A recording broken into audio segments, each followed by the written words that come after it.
Richard, on this one. Well, as you suggested, remind them that most of them are going to work too. They're going to turn around and spend their money on rent, food, other things like that. So you can tell by the way they're huffing and puffing, they're going somewhere with a purpose. I kind of lost track of the question there, though. We have people that are quite negative about bicycling, walking, and what would you say to those people about the benefits? You know, I had a discussion today with a friend of mine who is, he's quite fond of being just basically utterly contrary. And I suggested to him the same idea of sort of parallel routes where bicyclists get a chance to yield. And, oh, I don't want that. I don't want to have to stop. And I said, you know, if everybody shared that attitude, how far along would we be getting now? I said if more people were using their bikes, you would probably be paying less for gas. Mr. Allan. I think the biggest problem right now is that we need to create a new culture of acceptance. When we did the strategic plan in 2000, nobody was talking about sustainability, and now everybody's talking about it. We had to change the culture to make that work. Right now the problem is what I call bureaucratic territorialism. It's the war between the 9th floor and the 10th floor, and who's going to own these things, and who's going to get out of somebody's way. I think that will change over time, but only if we insist on it. And we say that these things are too important. The city manager can't take bike sharing and be the guy that's, be the ones that are responsible for it. They're going to have to let it go.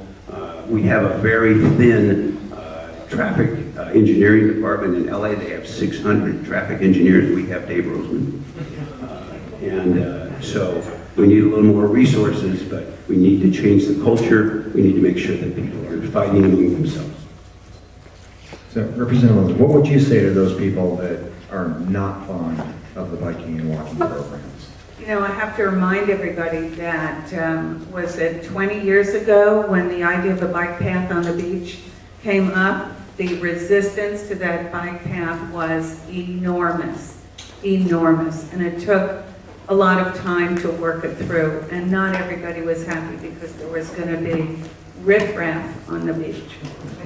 That's what people were called. People were called riffraff. Terrible.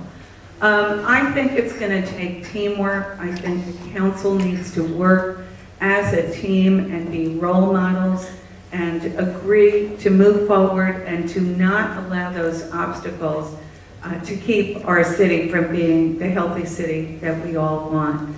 So the budget is only a part of it.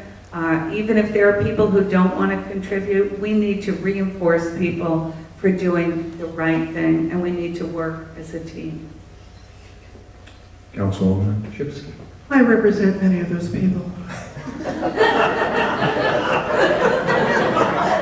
And one of the things I found in being on the council is, I get back to the opening statement, we have to be open and transparent. When people don't understand what it is their city's doing, they often will resist simply because they didn't know about it, which that's the kind of response I often get from constituents.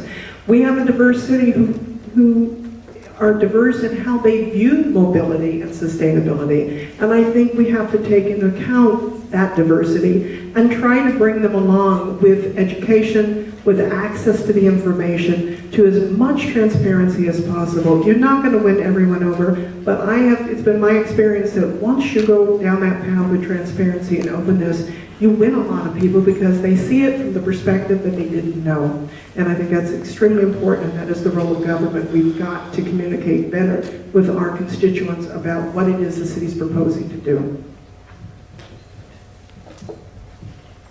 Mr. Garcia. Thank you. Thank you. I think it's really a question about ensuring that everyone feels safe in their mode of transportation and the way they're getting around the city.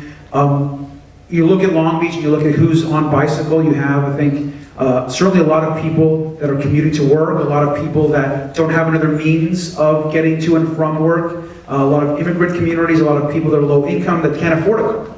Then you also have others that enjoy cycling for recreational purposes, for health, for getting around. And I think it's important that everyone, regardless of where they live, feels safe getting to their destination. And that includes, for example, the Blue Line and transit. How can we make the Blue Line safer? And we've been working and engaged with the county and with MTA. Fortunately, they're going to be putting in significant amounts of money and millions and tens of millions of dollars to provide upgrades on the Blue Line. But how can we make the Blue Line safer? How can we make it more accessible? How can we make our public transit system more accessible? And how can we make those that are riding bikes feel safe regardless of where they're going? Thank you.